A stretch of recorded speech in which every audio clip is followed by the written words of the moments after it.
నన్ను అన్నాడు, మీ దేవుడు మీ దేవుడు ఒకటా మూడా అని అడిగాడు. ఒకటా మూడా అంటే వాట్ డూ యూ మీన్ అని అన్నాను. మీరు కొందరేమో ముగ్గురు అంటారు, కొందరేమో ఒకడంటారు, ఒకడో మూడో కూడా ముందు తేల్చుకోండి మీరు, ఆ తర్వాత మాతో మాట్లాడండి అన్నాడు. నేను అడిగాను, మీ దేవుడు ఒకడేనా అంటే అవును ఒకడే అన్నాడు. అయితే మీ దేవుడు ఒంటరివాడా అని అడిగాను.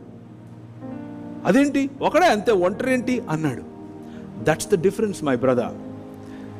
అడిగాను, జస్ట్ ఇమాజిన్, ఒకసారి ఆలోచించండి. సృష్టి లేదు, దేవదూతలు లేరు, మనుషులు లేరు, ఏమీ లేదు, దేవుడు ఒక్కడే ఒంటరిగా ఉన్నాడా అని అడిగాను. ఎంతకాలం ఉన్నాడు?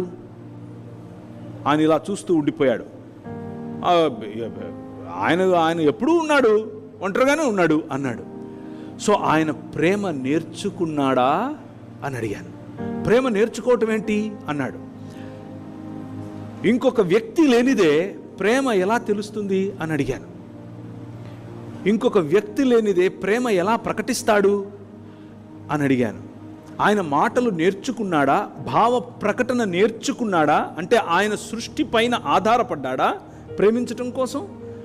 ఆయన ప్రేమించాలంటే ఆయనకు సృష్టి చేసుకునే కర్మ పట్టిందా? ఆయన సృష్టించందే ఆయన ప్రేమించలేడా? ఆయన సృష్టించందే న్యాయం తీర్చలేడా? న్యాయం అన్న కాన్సెప్ట్ అసలు తెలుసా ఒంటరివాడికి అని అడిగాను. ఆయన, బ్రదర్ నాకు టైం అవుతుంది మళ్ళీ మాట్లాడుతా అన్నాడు.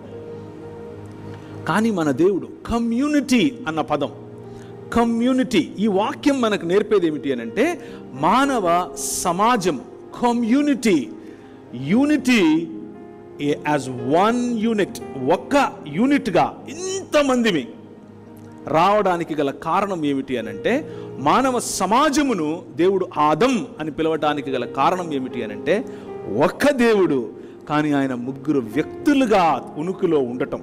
దాని కారణం చేతనే గౌరవము అన్నది మన దేవుని హృదయంలో, అనగా వాక్యములో ఒకరి పట్ల ఒకరికి గౌరవం అన్నది కనిపిస్తుంది. అలాగే న్యాయం అన్నది, ఒకరిని ఒకరు న్యాయవంతంగా ఎలా ట్రీట్ చేసుకోవాలి అన్నది కనిపిస్తుంది. ప్రేమ, మొదటి యోహానులో చెప్పినట్లుగా మన దేవుడు ఏమై ఉన్నాడు? ప్రేమ అయి ఉన్నాడు. ఆయన కేవలం ప్రేమించేవాడు మాత్రమే కాదు, ప్రేమ అయి ఉన్నాడు. ఆయన నిలువెల్లా ప్రేమే. ఎలా సాధ్యం ఒంటరిగా ఉన్నవాడికి నిలువెల్లా ప్రేమ? తన్ను తాను ప్రేమించుకుంటున్నాడా? లేకపోతే తన్ను తాను ప్రేమించుకుంటే మనం ఏమంటాం? స్వార్థపరుడు అంటాం. ఆయన ప్రేమ పోయి త్యాగభరితుడా? ఎలా త్యాగం చేశాడు? ఎవరికి త్యాగం చేశాడు? ఎవరి కోసం త్యాగం చేశాడు? పురాతన కాలము మొదలుకొని శాశ్వత కాలము తన ప్రత్యక్షతలు చూపిస్తూ వస్తున్నటువంటి మన ప్రభువు ఆనాడు తండ్రి యొక్క అభీష్టము నెరవేర్చటం కోసం సృష్ట్యారంభమునకు ముందే తండ్రితో చేసినటువంటి ఒడంబడిక, కమిట్మెంట్, ఆ కమిట్మెంట్ ఏక చిత్తము కలిగి, వేరు వేరు వ్యక్తులైనప్పటికీ ఏక చిత్తము కలిగి ప్రవర్తించేటటువంటి ఒక దేవుడు. షమా ఇస్రాయేల్ ఏమని చెప్పాడు?